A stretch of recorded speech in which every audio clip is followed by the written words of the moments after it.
So if you write a book with a title like mine, Am I a Jew?, you can expect a few questions. Some of them are, well, you went around the country, Ted, you went into all these religious communities trying to answer this question, so did you find your faith? Well, finding my faith in some ways is largely what I'm going to talk about today, so I'll get to that later. Another question I hear a lot of, particularly with the title, Am I a Jew?, is, well, are you?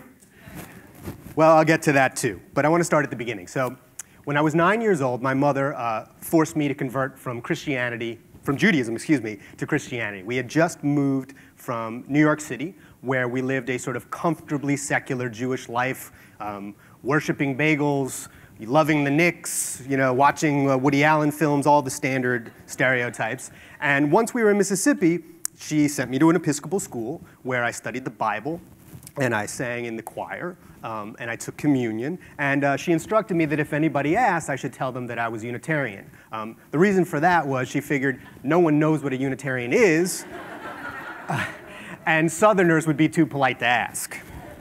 So why did we do this? Why did my mother have me do this? Well, in part, in small part, she had certain beliefs about sort of the anti-Semitic bigotry of the South, and she didn't want us to be discriminated against. But I think that was very much a small part of it. The larger part had to do with that, the American dream, Main Street. She felt that as a Jew in this country, you couldn't be a part of the mainstream American culture, that you were excluded from what she understood as the restless, rootless anonymity of the United States. And that she didn't want that. She wanted to be a part of that. She wanted to push us all into that and be American in a way that didn't have to be questioned at all. So understand then, please, I love my mother, and I do believe that she had her reasons. I mean, I think in retrospect, the idea that our little town would reject a Yankee, divorced, loudmouth Jewish doctor in their midst is not so unbelievable. But don't mistake her for a friend of the Jews either. She was convinced that the ceaseless shtick that characterizes Judaism in this country, the wry fatalism, the Zionist apologetics, the hand-wringing over the Holocaust, all of these things, the Yiddish jargoning, that was a big one for her, all the ayvaying that goes on among Jews and non-Jews alike, all of these things kept her out of this. The Grand Canyon, America, the America that she wanted to be a part of. So it's not that she hated Jews or that she hated Judaism, and she certainly didn't want to hurt me. She just wanted to be one of us. And for that, it was a very simple calculation for her. And I'm going to steal from President Clinton at the convention speech to explain her perspective on that. So this guy, the fiddler on the roof, did not equal this fellow, John Wayne. You just couldn't do it. So when I grew up and I was out of the South and on my own, I started to look at my background and my religious education, which was largely Christian, and I continued to ask myself the question, am I a Jew? And I went around the country into a bunch of different Jewish communities and contexts trying to answer that question and to decide if I could identify with the bagel. Was I Jewish enough for that? Could I embody this slice of matzah? Would that be okay, or would I be faking something? Would I fit in with these fellows? How would they react to me? Or, if not them, maybe just this guy. All of which is to say that in all of these places I went looking for Judaism, but I didn't go looking for faith. In part, this was because, well, put it simply, I didn't really have any faith. I'm not much of a religious person. I didn't believe in God, so it didn't seem to me to make sense to go looking for faith. At the same time, I also felt that looking for faith in Judaism in particular wouldn't yield very many meaningful answers. I came across this, there's a census of the Jewish population in the United States that was done in 2010, and it found that 60% of American Jews, a majority of American Jews, don't identify with any denomination whatsoever. They're just Jewish. They didn't have a specific understanding of God or their religion. They just called themselves Jews. Now, in looking for faith, it wasn't that I didn't have any faith. I have faith. I just didn't have this faith here. I didn't have the heavenly light faith. I believe in death and taxes. I believe in the futility of man and the New York Mets. Or I guess I'm in Chicago, so I should say the Chicago Cubs. I think if you're in Spain, the rain will fall mainly on the plain. What I started to realize was part of my problem with faith was the term itself. I feel like it's a very much a burden kind of term. So I tried to get around it. And I wrote down a definition, a very legalistic definition of what faith might be, which I'll read to you from.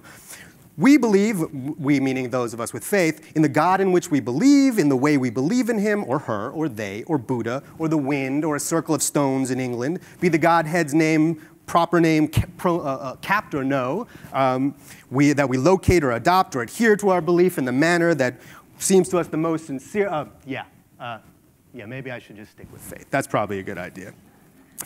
So in all the different communities that I went for, I did look for faith, but not that heavenly light sort of faith. And I found sort of unexpected things. So when I spent time among ultra-Orthodox Jews, the very religious, what I found in them was that their faith was in the rules. They taught me how to obey as a Jew. So when I spent time with an Orthodox family on the Sabbath, they could teach me how and under what circumstances I might be able to walk my dog, and what I could do in an elevator on the Sabbath. Could I push if I pushed the button on the elevator? Not so kosher. But I could ride and have a non-Jewish friend push the button. That would be fine.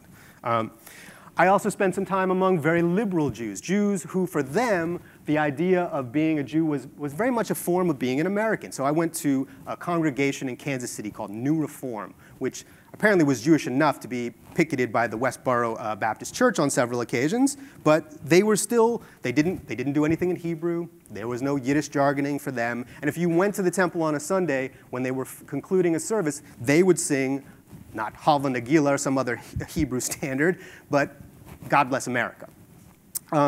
Another thing that I did in my travels was I went down to a company in Houston called Family Tree DNA, and I had my genes tested for Judaism.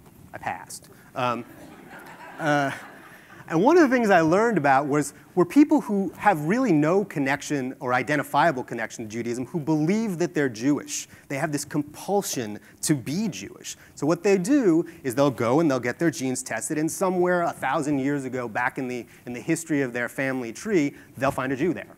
And that's good enough for them. They have faith in that form of Judaism, that community that was waiting for them so that they could belong to it. Now, none of these things are problematic for me. I understand people wanting to do this. I just didn't always understand the faith, and I wanted to. One of the things I took great intellectual comfort from as I was researching the book and writing it was in the works of the 12th century scholar, rabbinical scholar Maimonides, who wrote a book called The Guide for the Perplexed, which I liked because, in part, I was perplexed, and also because the book itself is sort of famously impenetrable. I'm going to give you a little example of that one, too. So, here, let me get this here. So, this is a description of God. He who is everlasting, constant, in no way subject to change, immutable in his essence, as he consists of naught but his essence. He is mutable in no way whatever, well, this will all be on the exam. I think you guys have had ample time to memorize that, and anyone who can provide answers to me after this in Aramaic will get extra credit. So, all of these things, the premise of Maimonides' book was a letter that he was writing to a student of his, a student who had studied Judaism intimately and had started to feel doubts. He didn't see how the books that he was studying fit into the real world. And Maimonides, over the course of many thousands of pages, essentially, in very, very tiny, tiny type, convinces him that not to lose his faith, which is fine. It did, however, seem to me to be something of a contradiction. Faith is something that you shouldn't have to be argued into. You should just have it. That's the idea of faith. But I didn't really think that that was the only lesson you could take from it. You don't have to just shut up and believe. As Americans, we have the opportunity to alter our faiths, evolve our faiths, grow them, change them in the ways that suit us so that they work for us. People in this country, I believe, are looking for shelter. They're looking for homes. They're looking for refuge. And faith offers that. It absolutely offers that. But it also demands something in return. So if you're an ultra-Orthodox Jew, yes, you get the faith, but you got to follow the rules. Now, it's also said that this is a very religious country, and it might be. I mean, I did come across the most recent Pew study on the religious practices of people in America, and it found that full 16.9% of Americans, that's a lot of people, that's 53 million people, again, much like those Jews who are just Jewish, they claim no particular religion. They have no particular faith that they know. They just say, yes, I am religion. And, not to step on Julia Sweeney's line, she'll be talking later, but God only knows how many atheists there were among them. So that could also be something that I took as problematic, but I started to think that the faiths that people created, the homes that they found for themselves, all the things that they did to make faith work for them, well, I believed in that. That was as close as I was going to get to faith, and I realized finally, after all of my traveling, that that was going to have to be enough. I think I'll stop there. Oh, well, yeah, I forgot the second question, excuse me. So am I a Jew? Well, Jewish. Thank you very much.